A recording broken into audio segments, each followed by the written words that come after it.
তো হ্যালো বন্ধুরা, কিরকম আছো?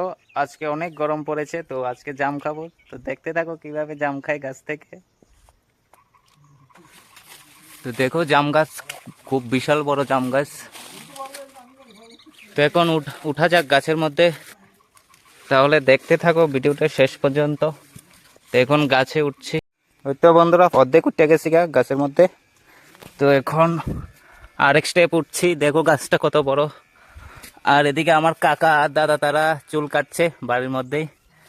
তো খুব গরম পড়েছে, তো আমি ভাবি একটু জাম খাওয়া যাক। জামের ভর্তা খুবই ভালো। অনেক বিশাল বড় গাছ, দেখুন কতটুকু উপরে উঠলাম। দেখো এই পিঁপড়াগুলোর যন্ত্রণায় গাছে উঠা যায় না। দেখো কি জাম এগুলো, কমেন্টে জানাও তোমরা। দেখো সেই স্বাদ। দেখো কতটুকু উপরে উঠেছি আমি।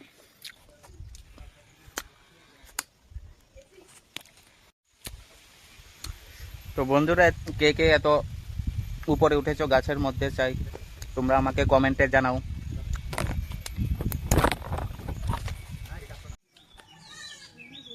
দেখো শুধু চারিদিকে শুধু জাম আর জাম। কত বড় গাছ, এই শুধু জাম।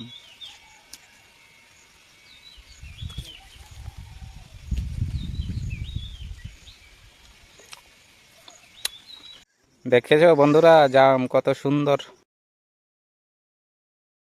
তো হ্যালো বন্ধুরা, এখানে যতগুলোই জাম আছে বাচ্চা বাচ্চা খাইতে পারবেন, ঠিক আছে? তো বন্ধুরা ওই দেখুন জাল ধরা হচ্ছে, এখন জাম পারবো। এখন আমরা ভর্তা খাওয়ানো হবে। কাকা দাদা তারা মশারি ধরেছে, জাম জাম পারবো।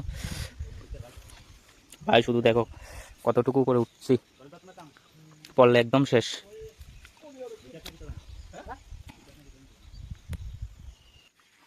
তো এবার আমি গাছটা লাড়া দিচ্ছি যাতে জামগুলো মশারির মধ্যে পড়ে।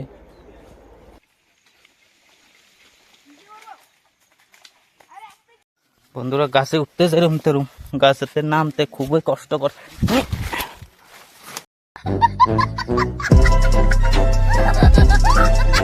তো বন্ধুরা ফাইনালি জাম পাড়া হয়ে গেছে আমাদের। এবার একটু শুকনো মরিচ নিলাম, তো এটি লবণের সাথে মিক্সিং করে নিচ্ছে কাকু।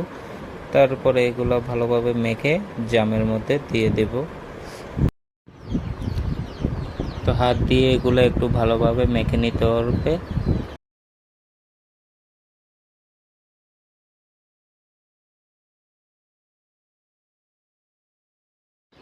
আর এইভাবে থাল দিয়ে ঢেকে ভালোভাবে নেড়ে নিতে হবে তোমাদেরকে। তো বন্ধুরা ফাইনালি জামের ভর্তা রেডি হয়ে গিয়েছে, তোমরাও বাড়িতে অবশ্যই ট্রাই করবে। আর ভিডিওটা ভালো লেগে থাকলে অবশ্যই চ্যানেলটি সাবস্ক্রাইব এবং like share comment. Thank you.